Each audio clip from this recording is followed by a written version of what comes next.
Manjummel boys കള്ളപ്പണക്കേസിൽ നിർമ്മാതാക്കളുടെ സാമ്പത്തിക ഇടപാടുകൾ ദുരൂഹം. ബിനാമി ഇടപാടുകളിലേക്ക് കൂടി അന്വേഷണം വ്യാപിപ്പിച്ചിരിക്കുകയാണ് ഇഡി. നിർമ്മാതാക്കളുടെ ബാങ്ക് അക്കൗണ്ടുകൾ മരവിപ്പിക്കുന്നതിലും നിയമോപദേശം തേടി. മറ്റ് സൂപ്പർ ഹിറ്റ് സിനിമകളുടെ സാമ്പത്തിക വിവരങ്ങളും ഇഡി ശേഖരിക്കും.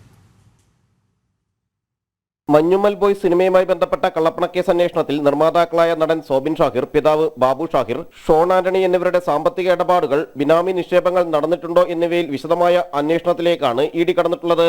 പറവ ഫിലിംസിന്റെ ബാനറിലായിരുന്നു ഇവർ സിനിമ നിർമ്മിച്ചത്. എറണാകുളം ഫസ്റ്റ് ക്ലാസ് മജിസ്ട്രേറ്റ് കോടതിയുടെ ഉത്തരവനുസരിച്ച് ക്രിമിനൽ ഗൂഢാലോചന, വിശ്വാസവഞ്ചന, വ്യാജരേഖാ വകുപ്പുകളിൽ പോലീസ് രജിസ്റ്റർ ചെയ്ത കേസിന്റെ അടിസ്ഥാനത്തിലാണ് ഇഡി പ്രാഥമിക അന്വേഷണത്തിലേക്ക് കടന്നിരിക്കുന്നത്.